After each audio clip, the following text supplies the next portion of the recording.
Welcome, everybody, to a brand new and very special episode of the Jams and Tea podcast, where we spin the jams and spill the tea.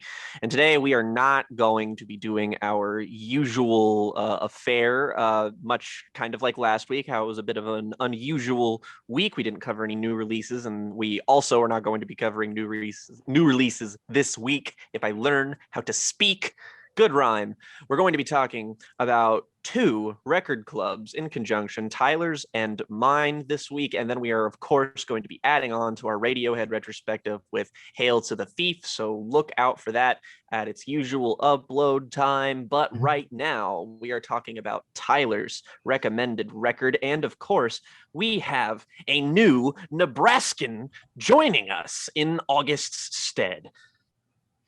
How's it going, everyone? Yeah, long-time viewer of the show. Yeah, Connor, welcome to Jams and Tea. It's exciting to finally have you on, Connor. For anyone who's watching who doesn't know any of us directly on Twitter, which is probably like 3 people, but for those people who we love, Connor is a friend of ours on Twitter, and it's always been kind of a matter of time before Connor appeared on the podcast, because Connor's tastes in music very overlapping with ours and a lot of shared interests, and so it was really just kind of waiting for the right moment, or the first right moment. And so today seemed to make sense, because today we're talking about my record club record, which is You Forgot It in People by Broken Social Scene, which is an album that means an awful lot to me, and an album that means an awful lot to Connor as well, hence his presence.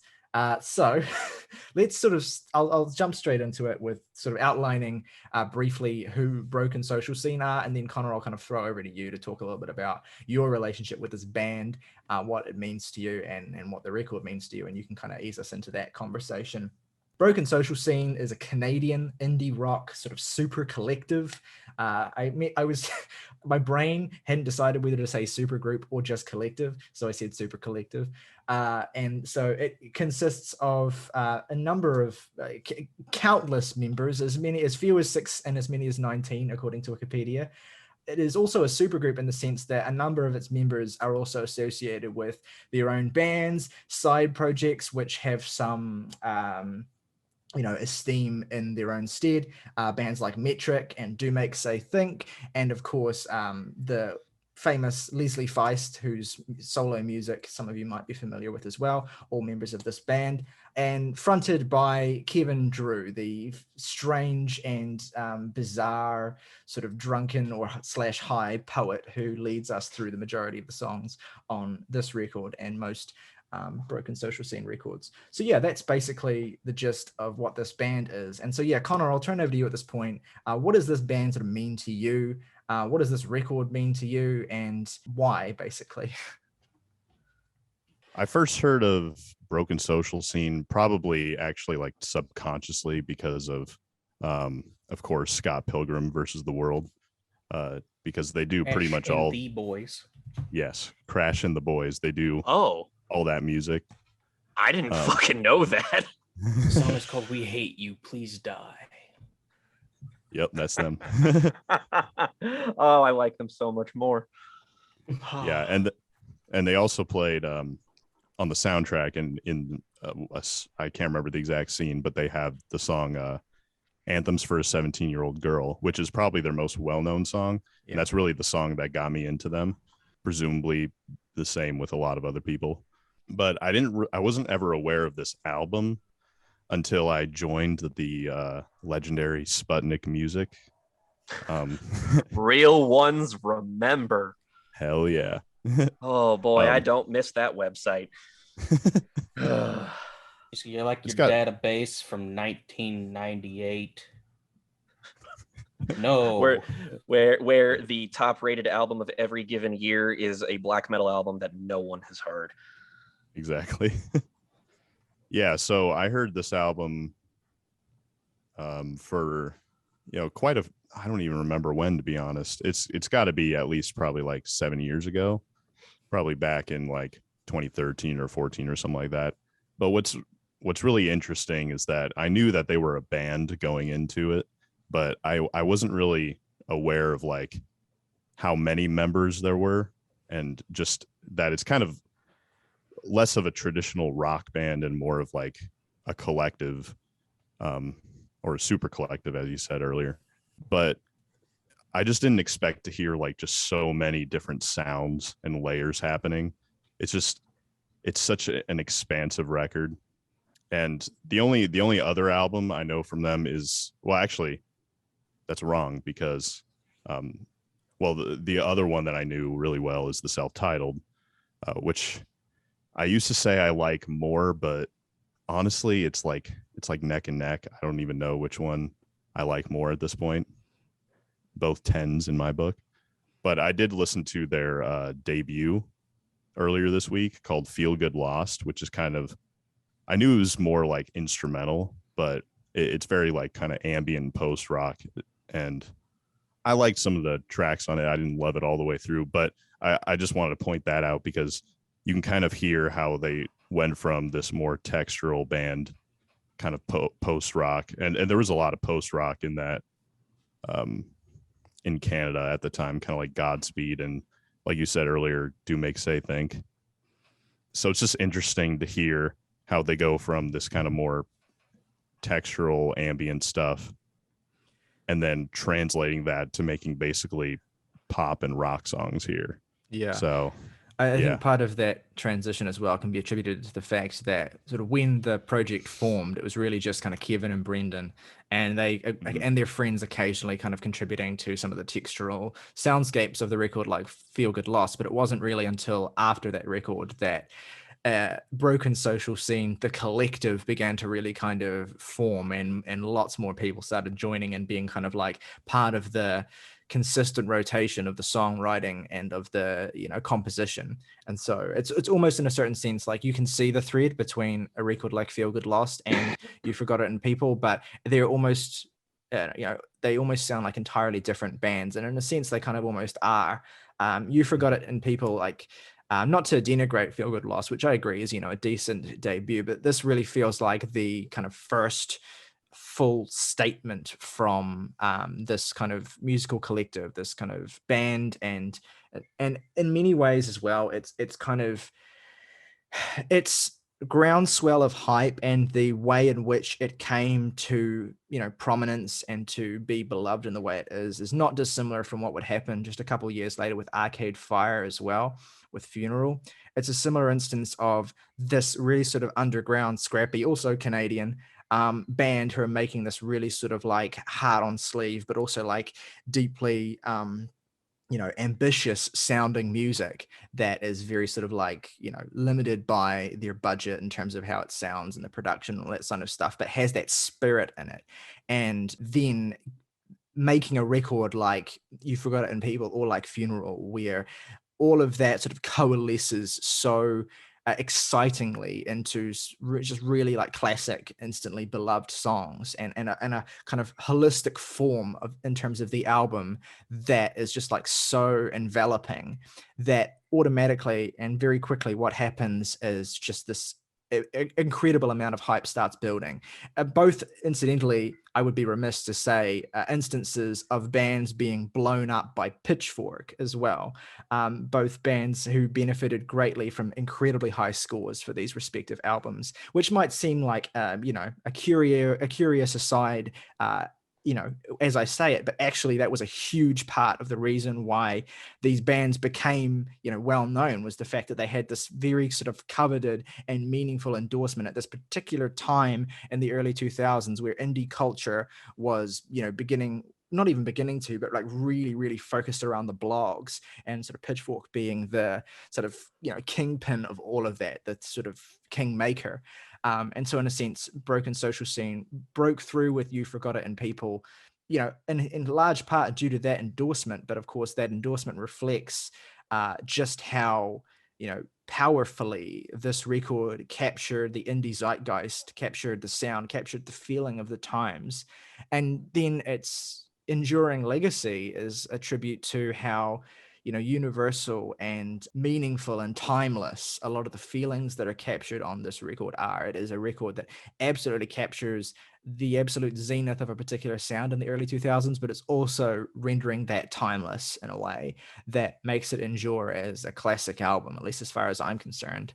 there's obviously big distinctions between Broken Social Scene as a band, as a collective, as an identity, and other bands like Arcade Fire or whatever. Like, this is a project that is kind of where you have a sort of slathered in, I don't want to say necessarily irony, because that's not really true either, but there's kind of a disaffected vibe and quality, a real sort of slackerish textural, atmosphere and tone and attitude to the music that Broken Social Scene make on this record as well, that makes them stand out in their own way too.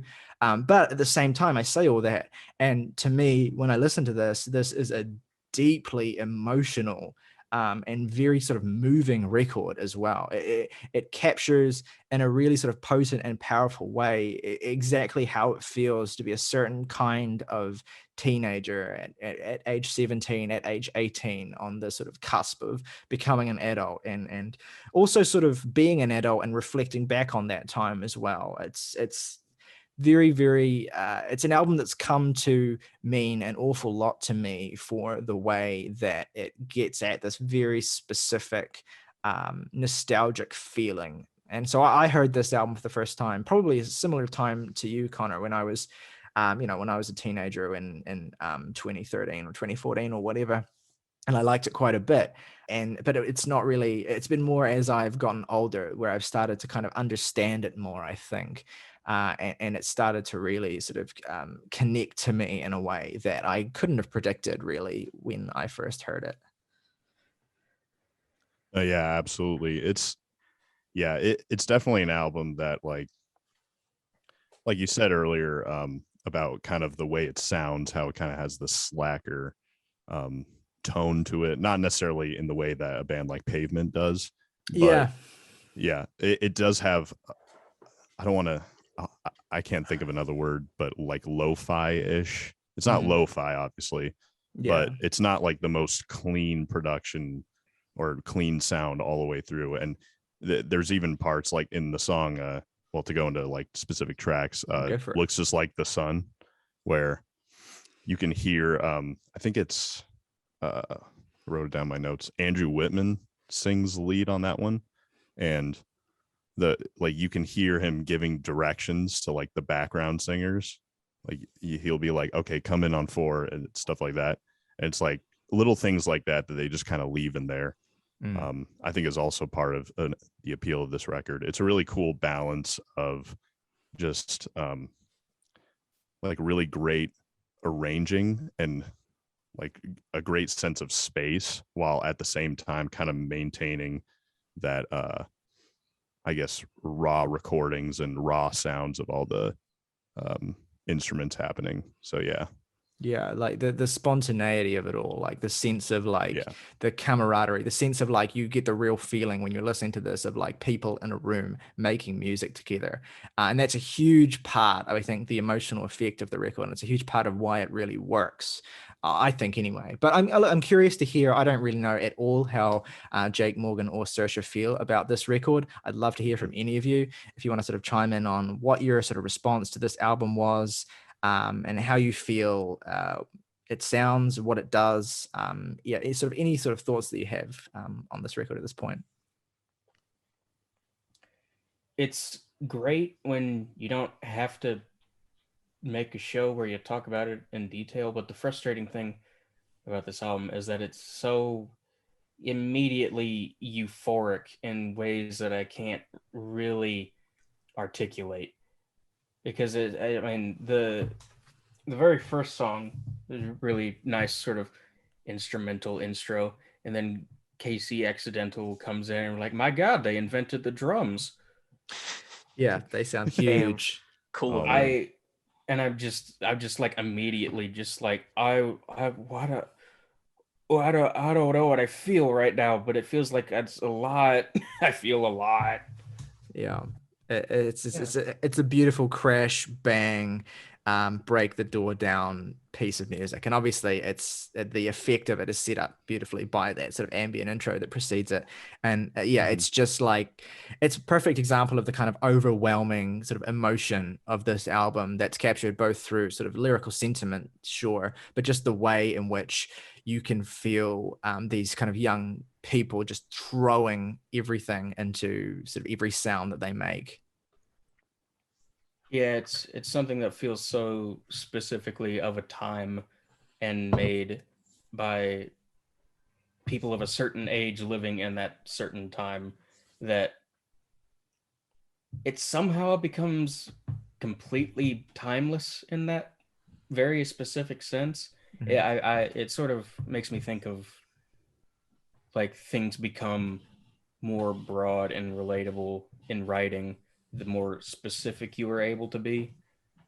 It feels very specifically like a post 9/11 record, and not so overt, like it's not like it's overtly tragic or anything, but it feels like it was something that was born out of a need to make people feel alive, Mm. and it does that pretty fucking spectacularly. Yeah, I mean, there's like Yeah. there's a wistful sense of, I won't get into it now, I'll get into it later, but there's a wistful sense of sort of reflectiveness to this music as well. Like there's a sense of being at a certain point, and there's a real sort of sense of nostalgia suffused throughout this record, of wanting to sort of go back to a certain time when things were a certain way, but also knowing the limitations of that feeling, and knowing the reality of things as well. It's all in there. I really liked it. I had a very different emotional reaction to it though, where it's like I can completely understand where you're coming from on that euphoria thing, but that like wistfulness for like a sort of dreamlike nostalgic time gone in the past where things were maybe simpler, I guess, really quite deeply affected me, at least on the last couple of listens, because it took a few for me to really get in the vibe. But like there have been a couple of times where like listening to this record, I felt like led up to this deep well of sadness, and it's just like saying, we're not going to push you in, but you can step forward if you want to. It's there, you can do it. This is such a like raw, honest sonic palette that it makes me feel really, really sad in the best way. Yeah, I definitely think it's a sad album, but like I kind of somewhere like where I agree both with Morgan and Saoirse's emotional perspective on this record, in the sense that I think there is a sort of real euphoria that it taps into. There's a sense of real sort of like the true kind of like joy of expression, and of bringing to life a certain state of mind, a certain time in your life, and a certain place where you have this kind of real sense of genuine camaraderie and a sense of not being alone. But there's also a sense of like tragedy in it, in the sense that you're acutely aware of the temporariness of that, the fact that this is a very specific time that we're experiencing all of this in, and it won't last forever. And so to me, the record is kind of about the relationship between the genuine joy of the rich collective experience that they're having, and the coming to grips with how the impermanence of that as well. And that's also ties back into how the record approaches those themes of specifically growing up, which is and kind of the bridge from adolescence to adulthood, which is a theme that most of the songs on this record are circled around. And so yeah, there's a beautiful parallel there, in terms of both the relationship between those emotions and that time, and the relationship between those emotions and the experience of being in a band making music. I think part of this this adolescence thing, I think you can tie into 9/11, because I mean this was a record that came out like a year and a month after that, and despite the fact that this isn't even an American band, I think all art that happened after that day is tinged by the events of it, and specifically the way this record talks and sort of sonically describes adolescence and the bridge between that and adulthood. and how sudden it feels can be tied directly how to like people of the age that broken social scene were when this record was made were suddenly forced to grow up pretty immediately by the events of that day. And I think that it just in its own very indirect way, it permeates this entire record. Tyler, you alluded to, I believe it was on Temple of the Dog when you talked about how 9/11 basically like did change everything. And I think that it's a point worthy of note that Morgan says it's a year afterwards, because it's like the landscape of popular music had definitely changed by that. And then it's just kind of like, it feels like it's, it's obviously not a product of the mainstream or anything, but I still feel like its construction and attitude was perhaps informed by this, because it's not like overtly, I mean, maybe this is just me anyway, but like there are certainly moments it has of like more ennui and melancholy, but I don't really think this is very sad, honestly. I mean, that's at least not really what I got. It's a little bit more complicated. It's just kind of like existing despite sadness. Like it's there, but it's not like the point. Yeah, and I think maybe that's what I was trying to get at in terms of like the relationship between emotions. It's not sort of existing in one sort of single state, but perhaps something that might be better described. I mean, the tone, the thing I keep coming back to, the word I keep coming back to every time I listen to this record is nostalgia. It feels like wanting to go back. It feels like wanting to exist in a moment that isn't the present one and dealing with that emotion. It's strange. I'm really glad we actually got an extra week, because we were originally going to talk about this sooner, but it's, scheduling came up and we got a little bit more free time. And this is definitely just kind of like, I'm pretty sure you even said this at one point in the group chat, is that it's sort of an album that you got to like live with and process. And I definitely think that's true. And I'm not trying to like come in with a hot take or anything. This album's fucking great and I more or less love it. It's just, I can't describe why, but every time I heard it, I liked it more, and yet I couldn't quite like connect with it. I guess like I really like everything song wise. I think the songwriting is very like irreverent but good, but also like emotionally honest and poignant. And I love how instrumentally diverse it is. There's fucking like horns on this album and shit, and there's all these moments where it's like, there's almost, this album kind of sounds, well, I mean, pun kind of, I guess, but this album kind of sounds broken.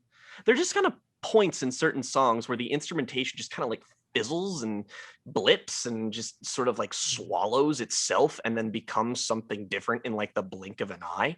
And I really like that too. It really keeps you on your toes of like trying to pay attention to the structures or even lack thereof of the songs at play.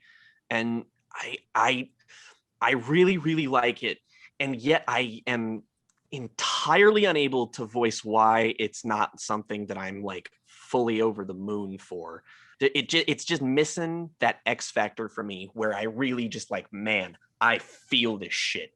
Instead, I'm just kind of like, oh, this is here and this is good and I like this, but it's like the communicative process of me in the album is just not quite there, and that's probably my own fault far more than the album, but it is nonetheless kind of there.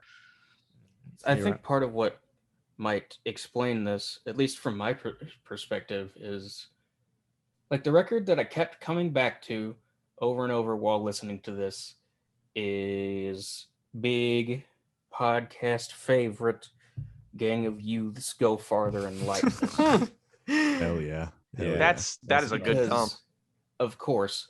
And I think this record is so much more lyrically is strange. I'm gonna level with you. I outside of like anthems for a 17-year-old girl, I have no idea what the fuck any of these songs are about. I swore I'd drink your piss that night to see if I could live. What the hell yeah. What? Like, go off, King, but fucking I have no idea what the hell you just said, but live your that Yeah. I'm glad you said that actually, because that is something I feel like I can speak to. Because to me, like the way this record sounds and all of the emotions that the sounds evokes, which I think we've all spoken on, reasonably well, and I'm sure we can kind of detail more and more as we go on. But that's all great. That's all, incredibly crucial to the effect this album has. But the character of the album would be incomplete without the specific tone of the lyricism on this record, which it veers from beautifully, simplistically, hard on sleeve emotional to kind of cryptically fucked up in a way that I absolutely love. And it's also part of it is this is going to sound really weird, but like part of it's also the kind of intangible and so thoroughly imbued queerness of this record as well. Like that's just a huge part of it to me. Also, it's just the sense of being kind of really fucked up, of being drunk, of being high, and being at a very specific age where every sort of thought you have feels profound. And the way in which the lyrics are assembled in this record in this really kind of cryptic and messy way really kind of fully immerses me in that sort of headspace of being completely sort of fucked up and overloaded and breaking down and just totally overwhelmed by all of your crazy, senseless, stupid emotion. Like it's a record that completely takes all of the absolute chaos and insanity of being 17, of being 18, all of the shit that you experience in those years of your life, kind of sandwiches it all together and puts it in a blender and just spits it out. And it's one of those things where, individual lines like that, I can't clearly interpret them and define them in this really straightforward way. Like you can on a record like Go Farther in Lightness, right? The appeal of that record is the directness of it. The appeal of that record is just the emotional nakedness of it and how beautifully poetic that is. And that's a very specific style that band nails. Whereas to me, You Forgot It and People communicates very similar emotions to a record like Go Farther in Lightness, but in a completely different way, where you're in this completely different sort of headspace, where you're channeling this completely different sort of attitude and state of mind. And so that I think is really at the core of perhaps why Jake would be able to connect really easily to something like Go Farther in Lightness, which speaks in a way that's more intimately familiar than a record like You Forgot It in People, where it's just deliberately cryptic and strange and fucked up. Which is not to say I'm saying that Jake can't or won't enjoy records that are kind of, like that in nature, but just that You Forgot It in People is very sort of specific in the way it channels that. And it's not it's this thing that can be quite disorienting, right? Which is part of the reason why I wanted to have people spend a decent amount of time with it. And probably part of the reason why I didn't fully connect to this record when I was like 15 and heard it for the first time. But there's just something about it now that makes sense. Like there's this weird sense of like not miscommunication, but just like communicating indirectly with the way that things are expressed on this record, like the title of the album, for instance. Like to me, that's a title that captures like, growing up, becoming an adult, and sort of losing track of the things that meant the world to you as when you're a teenager, because you've become so swallowed by the world of being an adult and having responsibilities and all that sort of stuff. And that is encapsulated in this really kind of clunky phrase, "You forgot it in people," and that sort of idea of a really kind of cryptic and just sort of surreal combination of words to evoke a very specific feeling or state of mind or memory or place is sort of at the heart of the way this record communicates. And it's in concert with how, completely chaotic and nutso these instrumentals are, for instance, right? Like the frequent lapses into just piles of layering of guitar noise and horns and vocal snippets that are cutting in and out and stuff like that's layered all over it. And to me, it's kind of like the musical analog of the lyrical approach. The thing about not being able to piece together what the cryptic ass lyrics mean is that, like, something like, I think in particular a song like Pacific Theme, which has no lyrics, is such a fantastic way of sort of decoding the emotional tenor of the album. And like I could tell you what Pacific Theme is about. It's like the excitement of youth.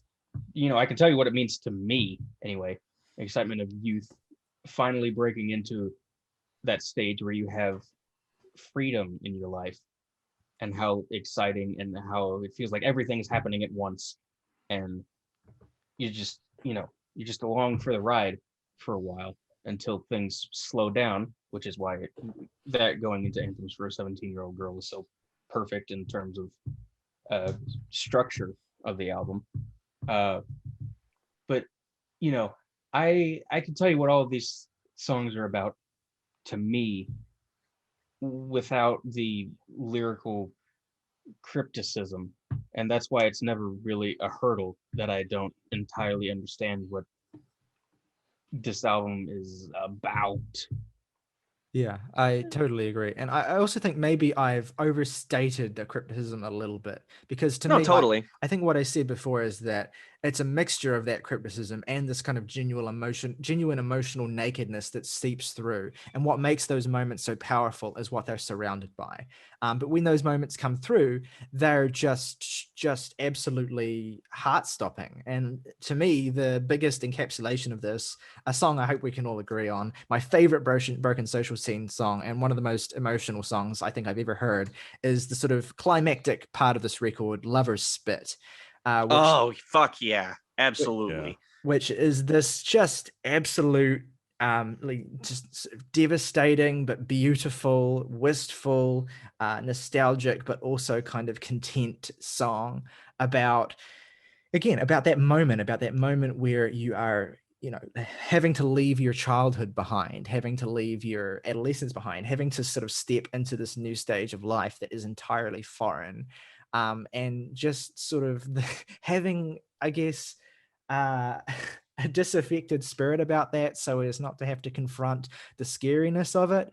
And it's just such a beautiful song. And yeah, you have lines about drinking piss and shit on this record that are so disorienting.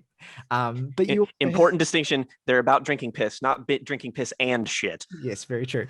But you also have, one of the most kind of one of the record's most enduring lyrics to me, which is, it's time that we grow old and do some shit. Like, there's no, like you can, Pain.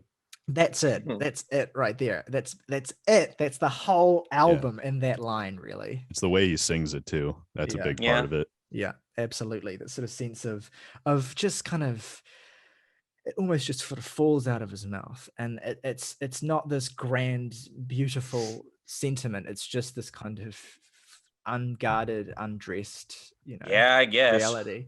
And yeah, exactly. And what I love about the lyrical tone as well is that, like, one of the ways in which it captures being an adolescent at this specific age is the way that it kind of does introduce this kind of like almost profane sort of sexual or just sort of like really kind of charged tone to the lyricism as well, like focusing on this feeling by describing watching people kiss and describing it as drinking lovers spit. That sort of ew, real sort of, yeah, exactly. But it's like it's a kind of mono like that.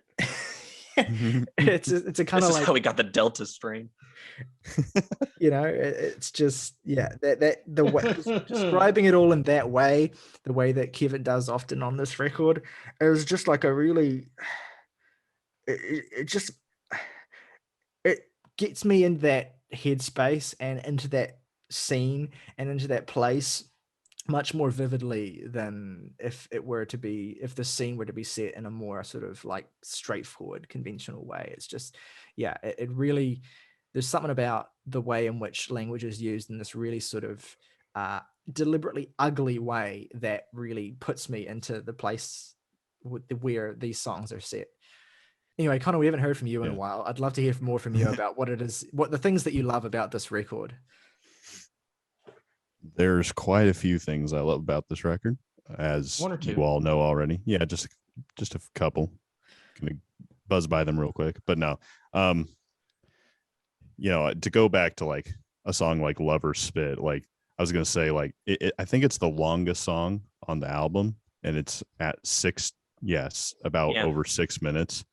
and yet I still wish it was longer, because I could just listen to that, like that little clean guitar riff that just plays constantly at the end.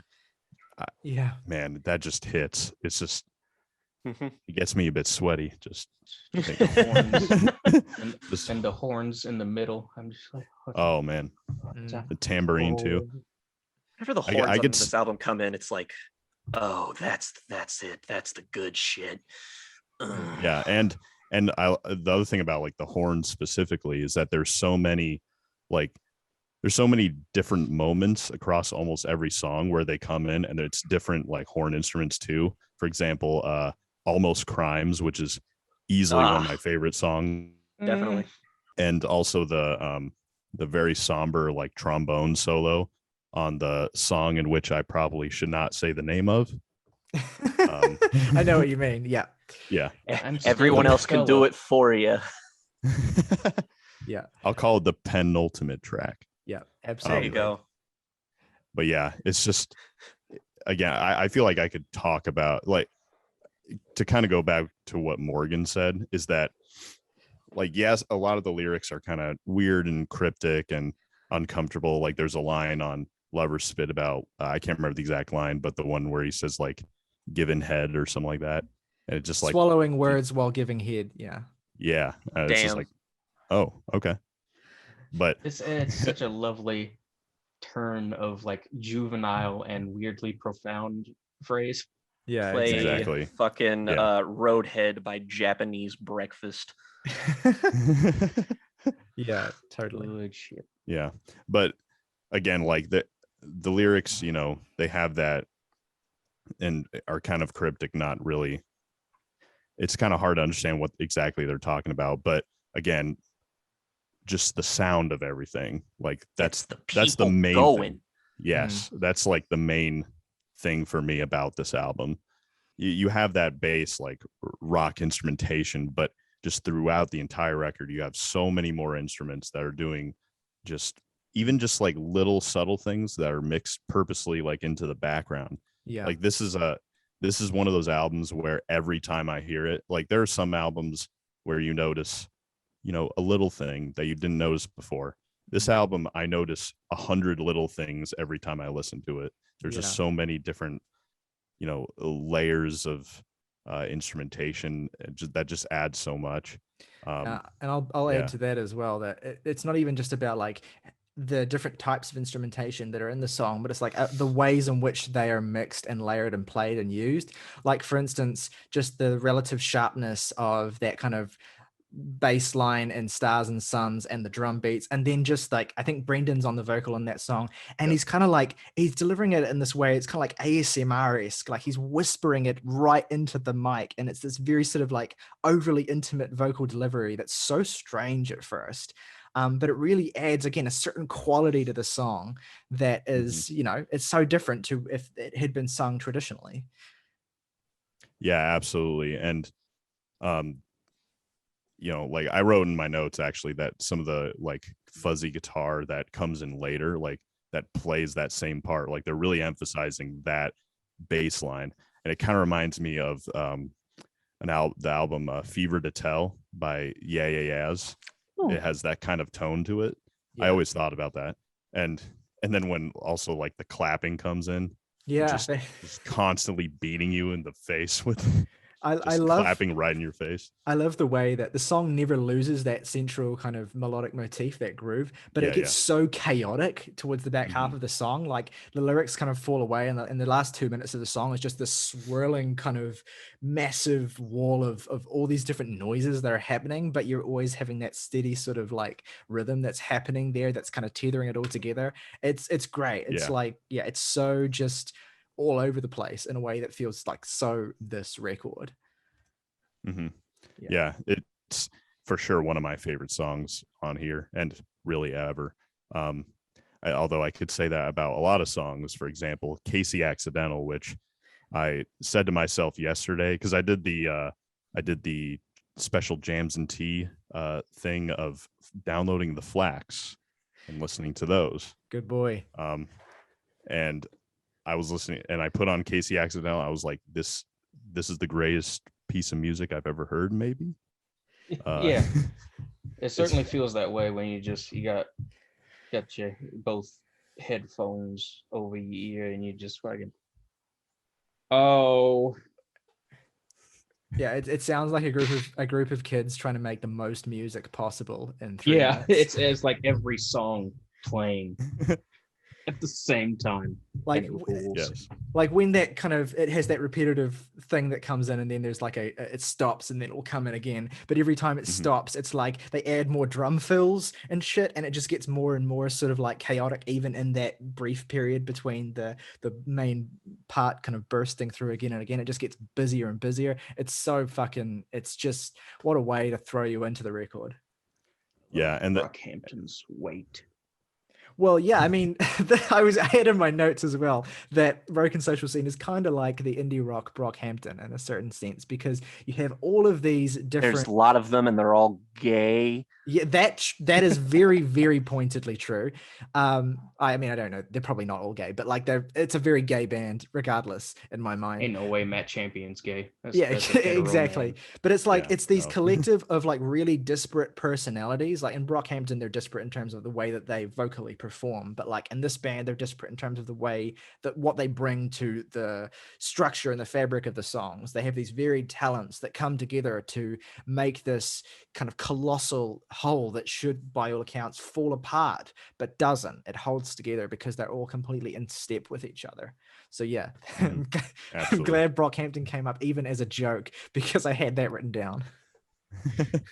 Just to be real Jams and Tea comparison wise. Hell yeah.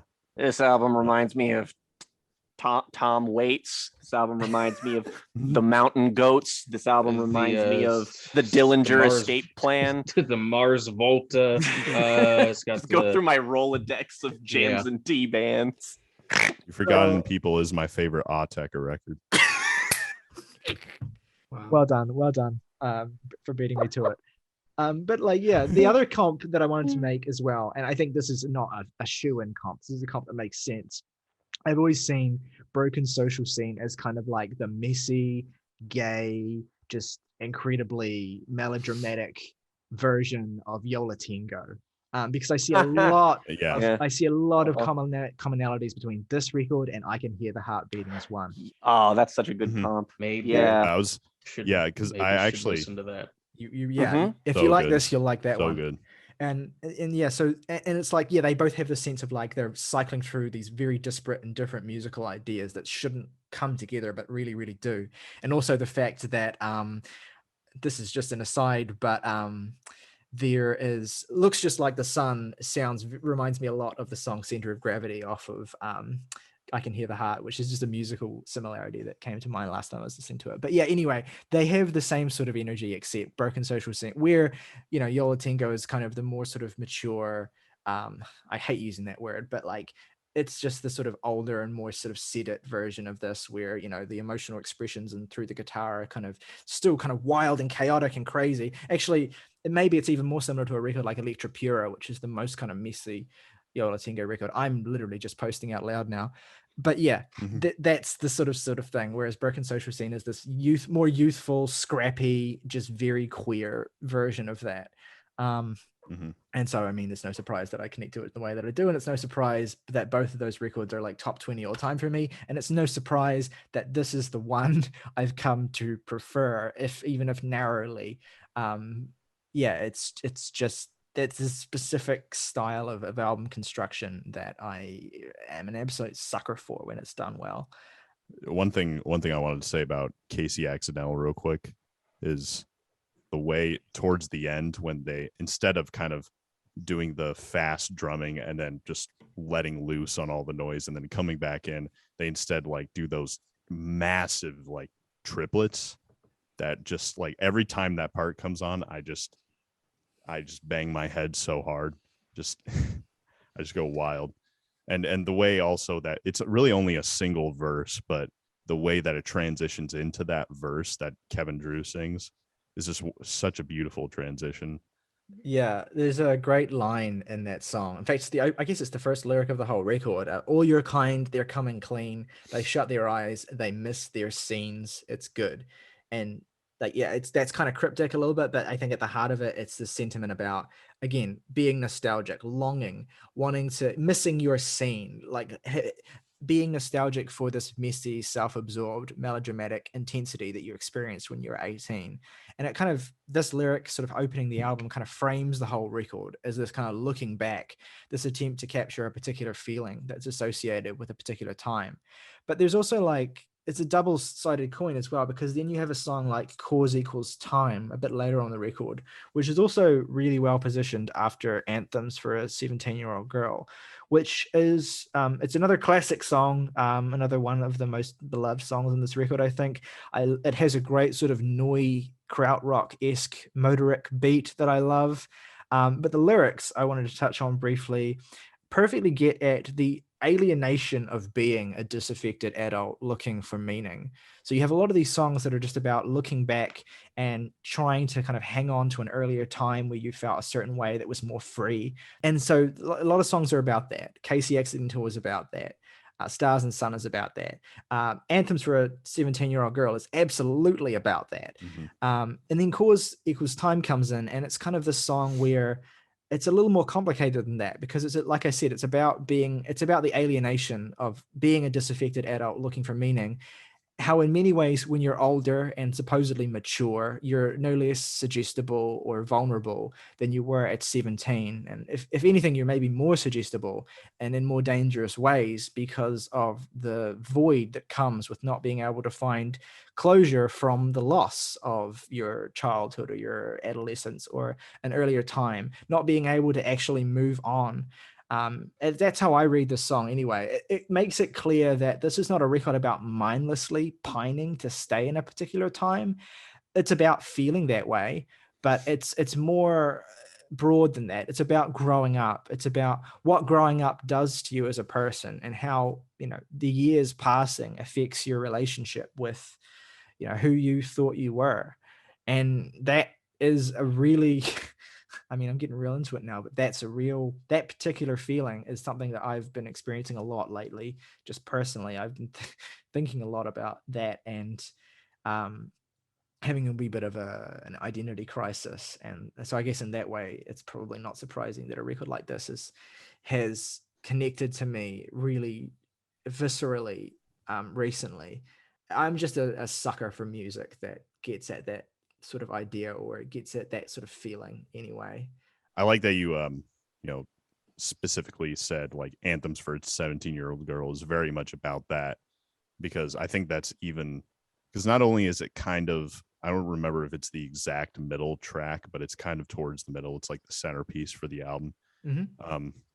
But I think it's really emphasized by the closing track, Pitter Patter Goes My Heart, which is quite literally just a reprise of that, especially like that ending refrain with the strings. And even though they don't like, it's just an instrumental, they don't sing that like park that car, that part. I just have that playing in my head every time that track comes on. Like, I feel like it's kind of like a reminder of that feeling. Absolutely.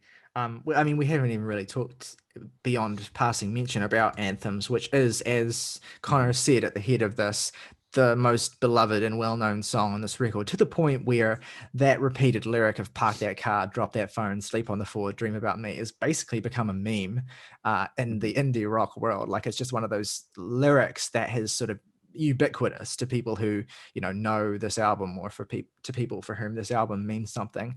And shout out to Emily Haynes, whose vocal performance on this song is perfect, gentle, and just kind of devastating in the way that it is. The banjo is a great intrusion onto this song as well. The way that kind of anchors it is just purely for being this new musical addition, but also just for really getting at a sort of particular feeling that the tone of the banjo gets at. And the other person who really understood that and made the most of it would be Sufjan Stevens, of course. But yeah, anyway, it's a beautifully constructed little ballad, and the way in which it utilizes lyrical repetition rather than of these very sort of simple and straightforward and moving sentiments about looking back on your past self and missing that person.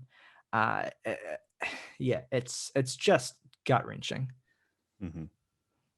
Yeah, and I always really appreciate it, even though like the way she sings that song, she doesn't. If you listen, there's not really that many notes being sung. She's not like going all over the place, but it's the way that they're like like so heavily filtered and layered as well that really makes it, especially towards the end where you kind of hear all these just like really strange like parts that are, well, for the vocal refrain anyway, that are kind of surrounding it. Like you hear a voice, almost like a chipmunk voice, going higher and higher, and it's just things like that, like little production things. By the way, shout out, what's his name, Dave Neufeld, who was the producer for this album, because man, I don't know how you go about producing an album like this. I feel like that would have been a This album huge had challenge. only one producer.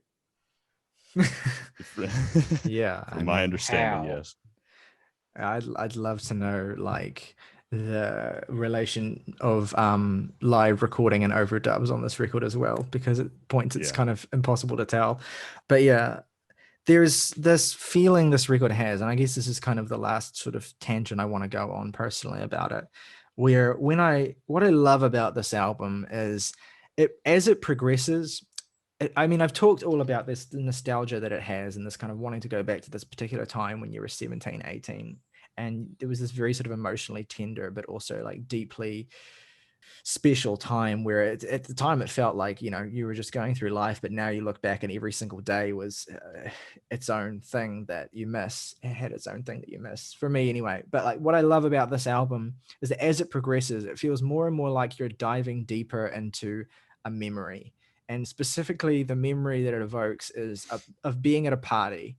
And specifically, this album makes me feel like I'm remembering my high school graduation party. Essentially, the night where your childhood fully and properly ends, as much as any single night can be that. But you're not confronting that quite yet. You're enjoying a long and sleepless night, dancing, lying around with your friends. As the record goes on, it feels like you're moving through that night. Things are getting, and this is reflected in the way that as the record goes on, it gets quieter, more emotional, less chaotic, and more intimate. You're all drunk and high. You're laying around. Your head is in a friend or an ex-lover's lap, and you're staring at the ceiling. You're watching a fan turn around because it's getting hot. You're watching people fall asleep. You're making eye contact with those who are still awake, and you just know deep down, you all know. And that's what I feel when I listen to the ceremonious sweep of Lover's Spit. That's especially what I feel when I listen to the gentle groove and the dueling horn, trombone, and piano lines in I'm Still Your Fag, where the vocals are spoken so gently because you and your friends don't want to wake up the ones who've already passed out. One of my favorite lyrics on this entire album is in this song, and it's the line, "You're only coming out because you can't back in." Which is just, I mean, again, it's one of those other lyrics. Maybe shut the fuck up. Maybe don't say that to me. I am temperamental, man. Gonna make me lose my fucking mind. Yeah. And it's just this. Y'all gonna make me lose my mind up in here, up in here. Yep, that's me. That's me listening to this record. But yeah, then as Connor, my favorite member of Broken Social Scene, DMX. Rest in peace. Rest in peace. Rest in peace. May he king. God But rest yeah, his soul.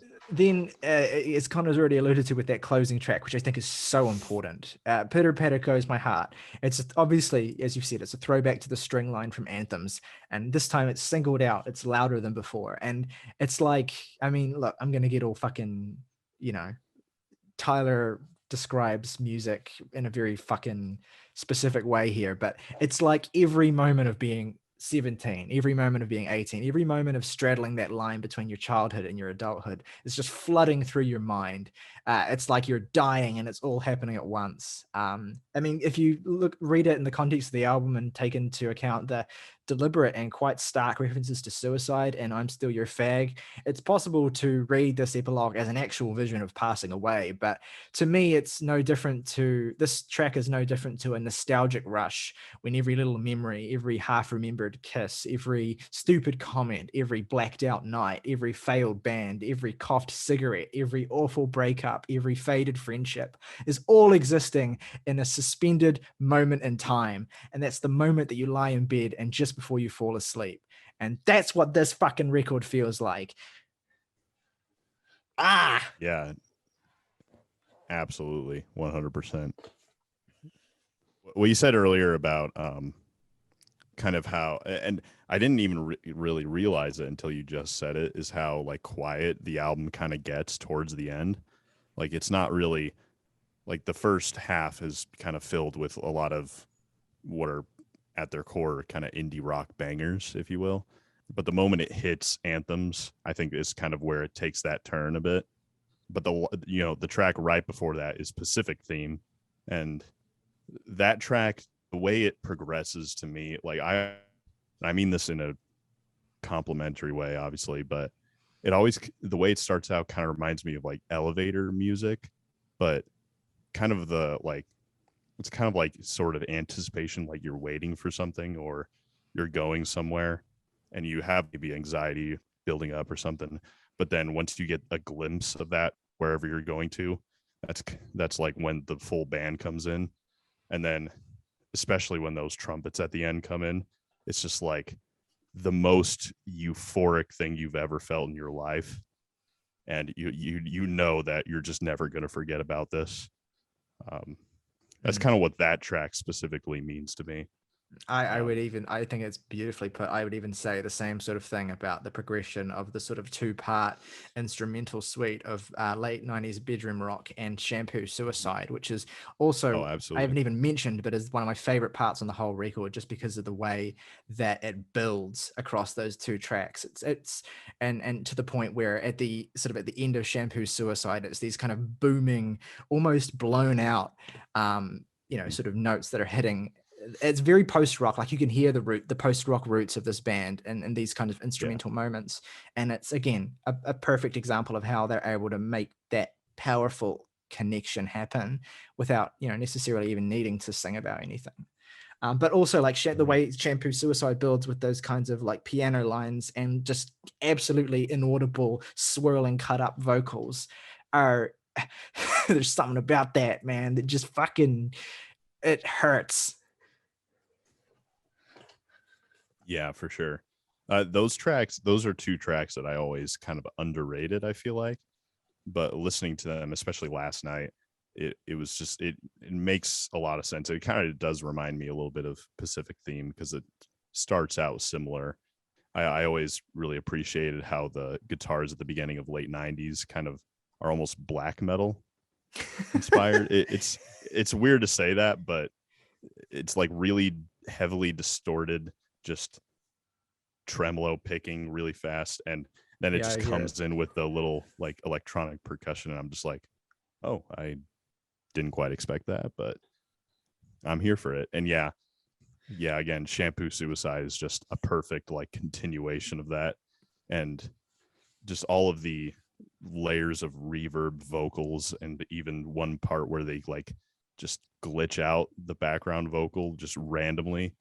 It's like, yeah, that's a track it's definitely one of the stranger ones, but the more I listen to it, the more I just notice all that stuff going on. And yeah.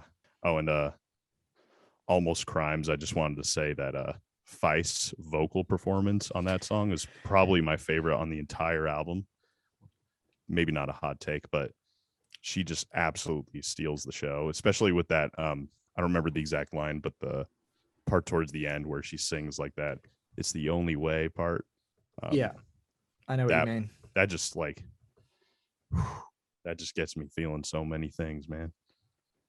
Yeah, the vocal interplay on that track, like the fact that it's Kevin and Feist sort of on top of each other vocally, and they're just doing these very different things, but yet it somehow kind of comes together in this sort of unified way.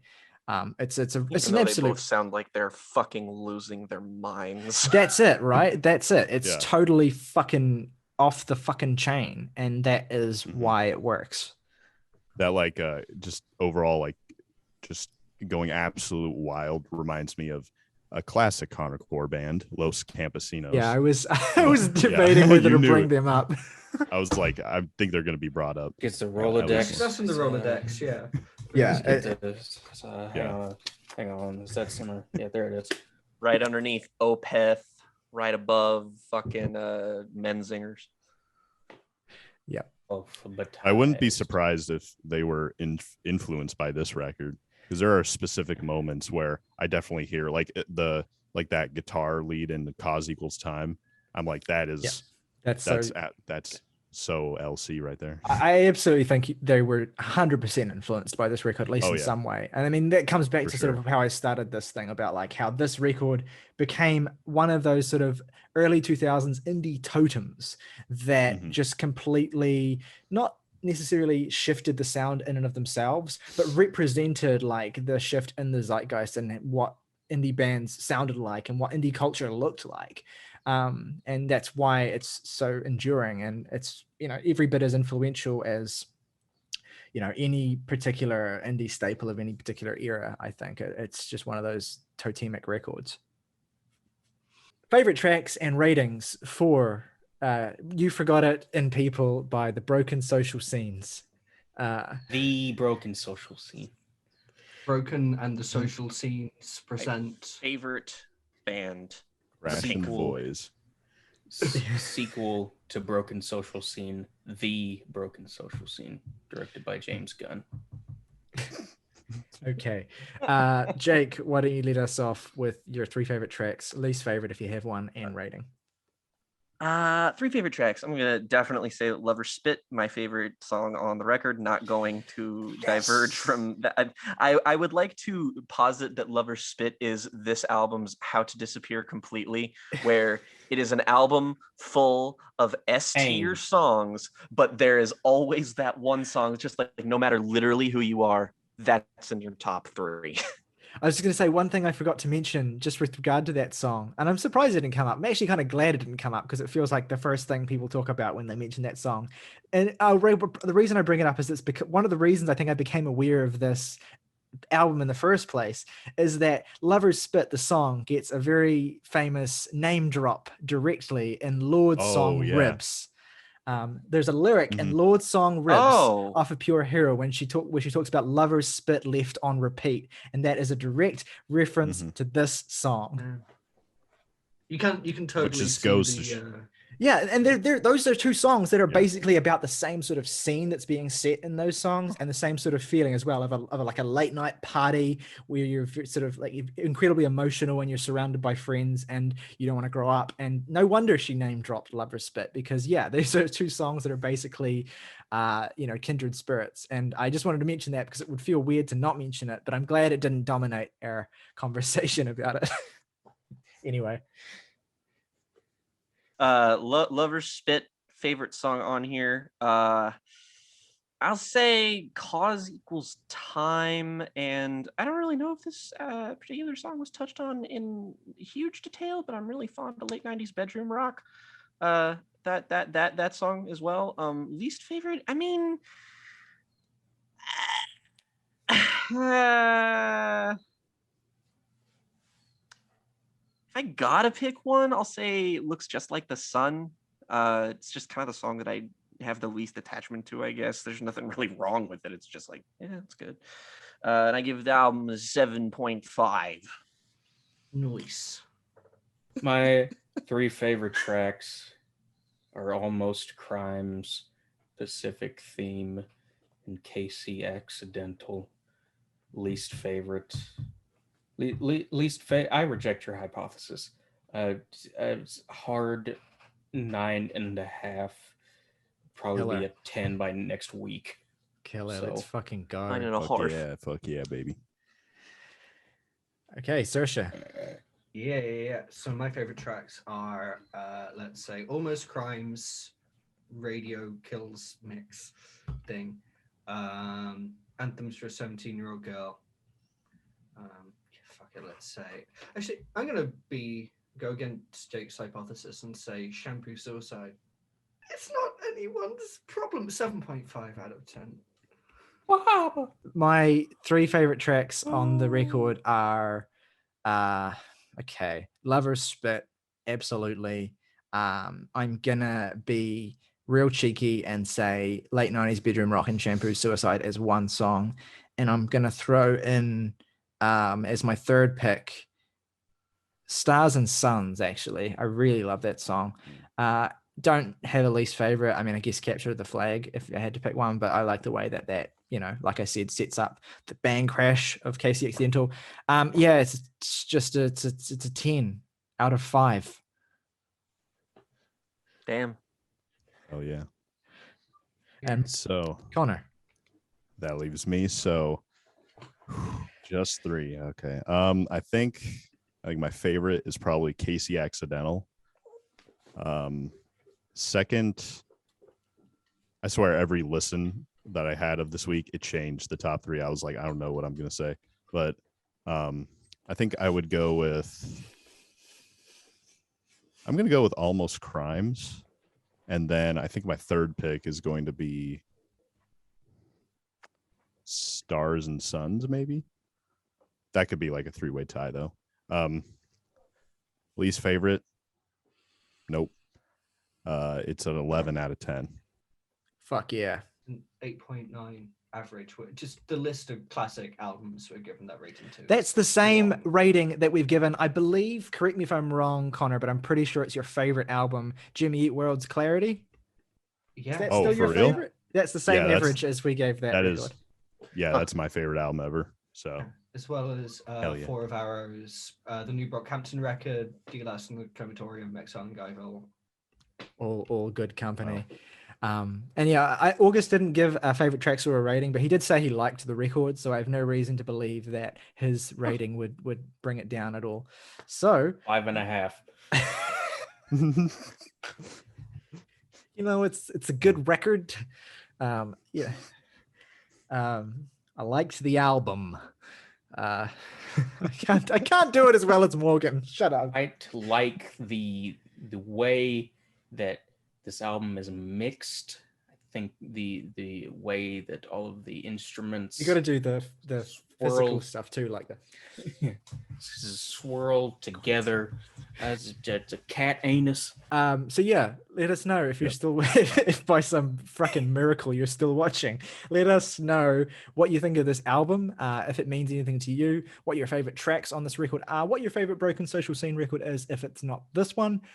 Any thoughts you have, let us know in the comments below. Thank you for watching. Make sure you like and subscribe. As Jake said at the top of the episode, we have another Record Club video coming soon as well on Porcupine Trees in Absentia.